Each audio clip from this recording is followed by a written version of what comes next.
ஆண்டவர் இயேசு கிறிஸ்துவுக்குள் அன்புமிக்க சகோதரிகளே, சகோதரர்களே, உங்கள் அனைவரையும் ஜோமிக்ஸ் ஆன் பைபிள் என்னும் யூடியூப் சேனலுக்கு வருக என்று மிகுந்த அன்புடன் வரவேற்கின்றேன். நாம் இன்று ஆண்டின் பொதுக்காலம் 15ஆம் ஞாயிறுக்குரிய வாசகங்களின் சிந்தனைகளை பார்க்கலாம். முதல் வாசகம் எசாயா 55ஆம் அதிகாரம் 10 முதல் 11 முடிய உள்ள வசனங்கள். வார்த்தை ஓர் அடையாளம். உள்மனதினுடைய விருப்பு வெறுப்புகள், ஏக்கம், ஏமாற்றம், அங்கு உருவாகும் இனிய கனவுகள், கசப்பான உணர்வுகள் ஆகிய அனைத்திற்கும் உருக்கொடுப்பது வார்த்தை. தன்னை மற்றவர்களுக்கு அறிமுகப்படுத்தி மற்றவர்களோடு இணைக்கும் பாலம் வார்த்தை. மனித சொல் ஆற்றல் மிக்கது, அதிகாரம் கொண்டது. ஒரு சொல்லால் ஒரு நண்பனும் கிடைக்கலாம், ஒரு சொல்லால் ஒரு நண்பனை பகைவனாகவும் நாம் ஆக்கிவிடலாம். மனித வார்த்தையை விட ஆற்றல் கொண்டது கடவுளுடைய வார்த்தை என்பதனை இன்றைய இந்த முதல் வாசகம் நமக்கு கோடிட்டு காட்டுகிறது. இறைவனது நினைவு, இறைவனது திருவுளம், இறைவனது திருச்சித்தம் சொல்லாக, அது செயலாக பரிணமிக்கிறது. அதுதான் இறைவனது வார்த்தை. ஆகவேதான் திருப்பாடல் ஆசிரியர் 33:9 சொல்லுவார், அவர் சொல்லி உலகம் உண்டானது, அவர் கட்டளையிட அது நிலை பெற்றது. ஆம், இறைவன் ஆசி அளித்தாலும் இறைவன் சபித்தாலும் அவை பலிக்கும். எனவேதான் எசாயா 40:8 இவ்வாறு சொல்லுகிறார்கள், இறைவன் எங்களோடு பேச வேண்டாம், ஏனென்றால் அவை பலிக்கும். நீரே மோசே பேசும் என்று மக்கள் மோசேயை கேட்டுக்கொண்டார்கள். புல் உலர்ந்து போகும், பூ வதங்கி போகும், ஆண்டவருடைய வார்த்தையோ என்றென்றைக்கும் நிலைத்திருக்கும். நாம் புதிய ஏற்பாட்டில் எபிரேயர் 4:12 இறை வார்த்தையின் தன்மைகளை பார்க்கிறோம். கடவுளுடைய வார்த்தை உயிர் உள்ளது, ஆற்றல் மிக்கது, இருபக்கமும் வெட்டக்கூடிய எந்த வாளினும் கூர்மையானது, ஆன்மாவை ஆவியை பிரிக்கும் அளவுக்கு குத்தி ஊடுருவுகிறது, உள்ளத்தின் சிந்தனைகளை நோக்கங்களை சீர்தூக்கி பார்க்கிறது. கடவுளுடைய பார்வைக்கு மறைந்திருக்கிற படைப்பு எதுவுமே இல்லை என்று அந்த வார்த்தையின் தன்மையை குறித்து மிக அழகாக நமக்கு சொல்லித் தருகிறார். அதே போல பவுலடியாரும் நம்முடைய பகிர்ந்து கருதுகிற தீமோத்தேயுக்கு எழுதிய திருமுகத்திலே அவர் ஆண்டுடைய வார்த்தை பற்றிய பண்புகளை நமக்கு சொல்லித் தருவது நமக்கு நன்றாக நினைவில் இருக்கிறது. இன்றைக்கு இந்த இறைவனுடைய வார்த்தையை பற்றித்தான் முதல் வாசகம், நற்செய்தி வாசகம் நமக்கு எடுத்து சொல்லுகிறது. இன்றைய முதல் வாசகம், அதனுடைய பின்னணியை நாம் பார்த்து விடலாம். எசாயா 40 முதல் 55 முடிய உள்ள அதிகாரங்கள் 2ஆம் எசாயா என்று அழைக்கப்படுபவரால் எழுதப்பட்டது. இது கிமு 540களிலே எழுத்து வடிவம் பெற்றிருக்க வேண்டும். இதனுடைய பின்னணி என்ன? யூத மக்கள் பபிலோனியாவுக்கு நாடு கடத்தப்பட்டிருக்கிறார்கள். அவர்கள் வீடு, கோவில், குளம் எல்லாம் இல்லாது இருக்கிறார்கள். அங்கே அவர்களுக்கு ஆண்டவரை வழிபடுவதற்கு கோவில் இல்லை. அங்கே அவர்கள் தாவீதினுடைய அந்த ஆட்சியை, அரச மரபு உரிமையை இழந்திருக்கிறார்கள். அத்தோடு அவர்களிடத்திலே எதிர்நோக்கும் இல்லாது போய்விட்டது. அவ்வாறு எதிர்நோக்கும் போய்விட்ட அந்த ஒரு பின்னணியில்தான் அவர்கள் மிகவும் சிரமத்திற்கு உள்ளாகி இருக்கிறார்கள். இந்த ஒரு சூழலில் கடவுளுடைய வாக்குறுதிகள் பொய்யானதோ, கடவுள் நம்மை ஏமாற்றி விட்டாரோ என்கிற ஒரு நிலைப்பாடு அவரிடத்திலே இருந்தது. அந்த சூழலில்தான் இறைவாக்கினர் எசாயா என்ன சொல்ல வருகிறார்? மக்களை தயாரிக்கிறார். கடவுளுடைய வார்த்தை அது பொய்க்காது, அது நிச்சயமாய் பலன் அளிக்கும் என்பதனை ஒரு அழகிய உவமையின் வாயிலாக அவர் நமக்கு இங்கே எடுத்து சொல்லுகிறார்.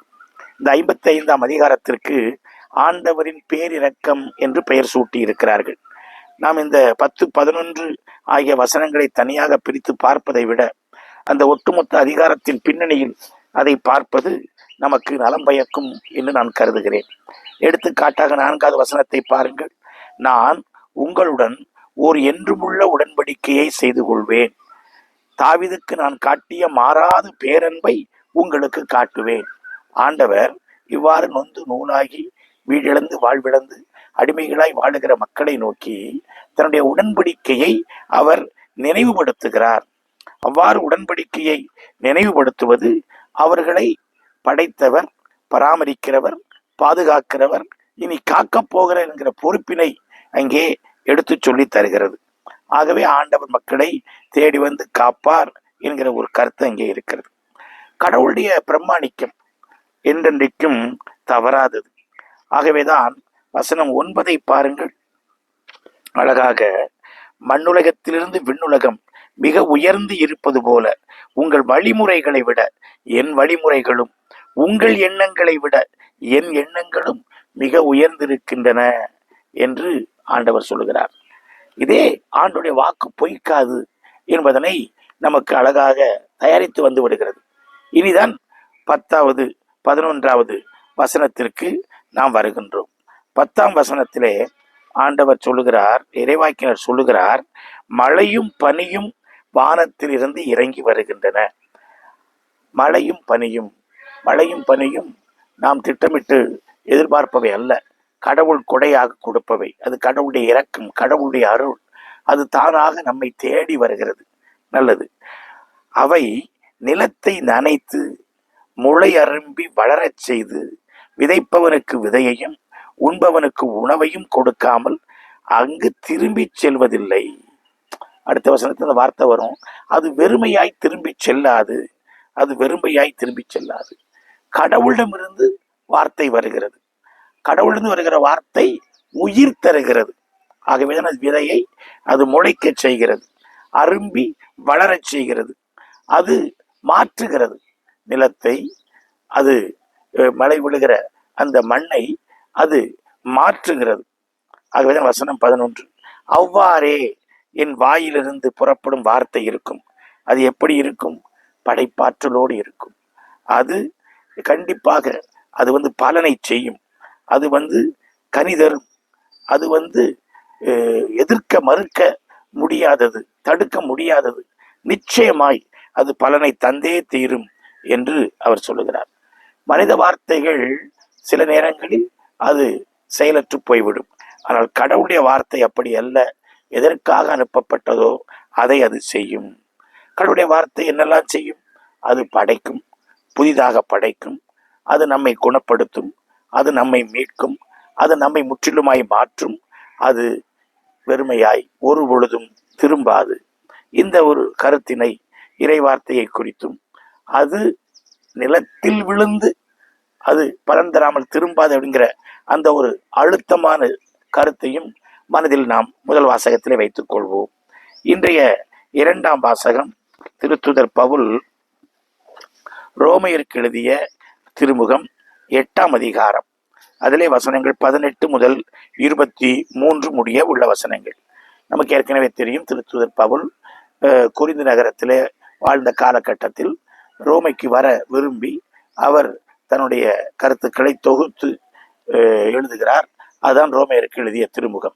இது கிபி 57ஆம் ஆண்டிலே எழுதப்பட்டிருக்க வேண்டும்.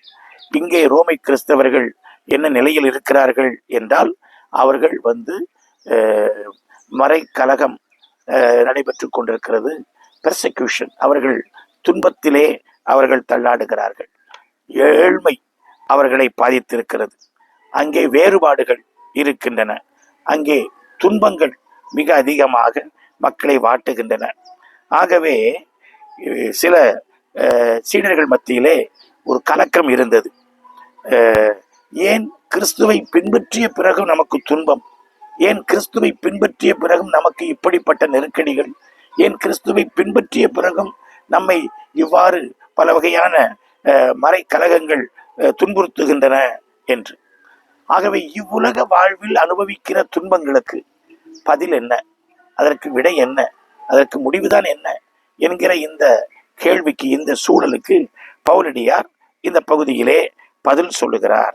ஆகவேதான் இன்றைக்கு வாசனம் இவ்வாறு ஆரம்பமாகிறது. இக்காலத்தில் நாம் படும் துன்பங்கள், நாம் இன்றைக்கு படுகிற துன்பங்களையும் அதில் நாம் இணைத்து பார்த்து கொள்ளலாம்.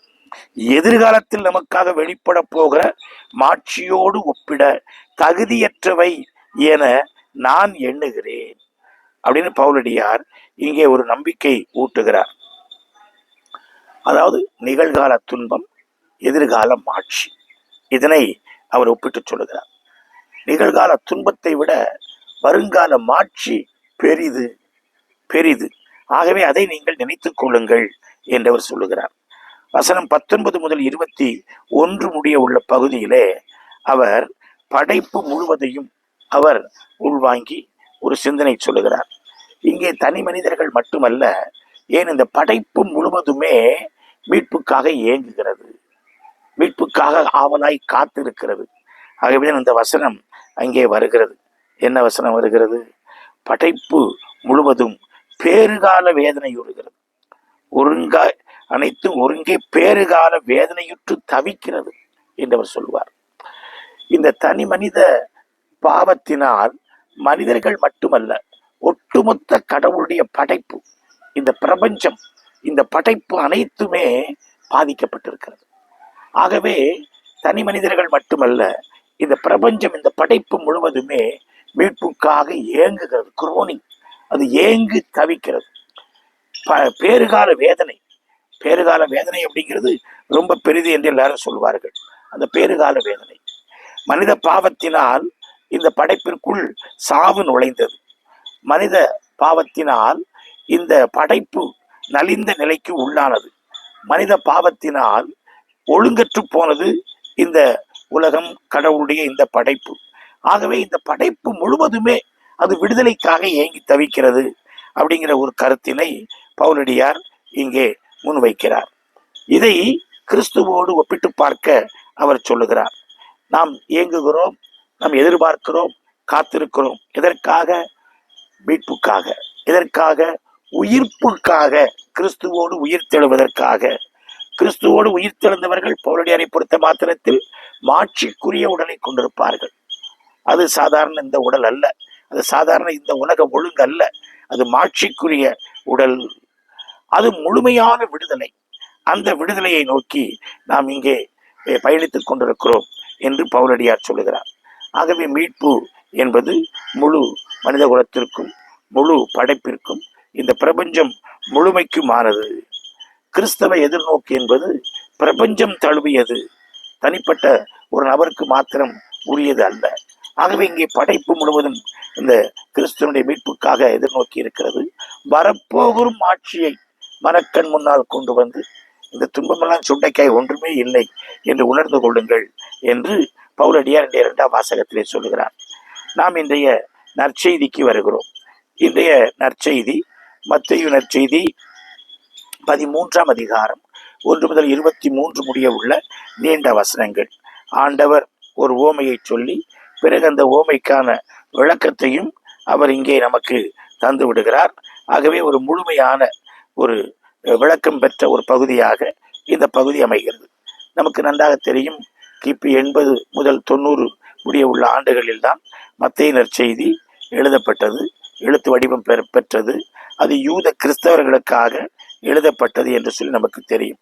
இந்த காலகட்டத்திலே ஏராளமான யூதர்கள், அவர்கள் கிறிஸ்துவை, இயேசு கிறிஸ்துவை அவர்கள் விலக்கி இருந்தார்கள்.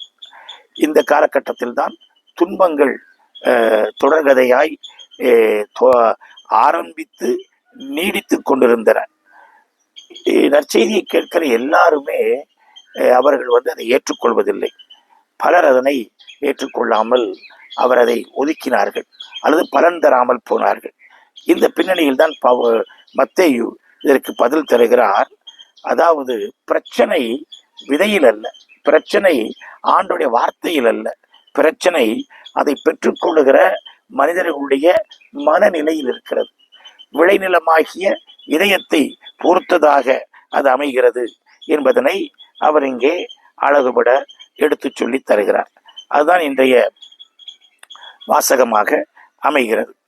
இங்கே ஒரு விவசாயியை, ஒரு விதைப்பவனை ஆண்டவர் கண் முன்னால் கொண்டு வருகிறார்.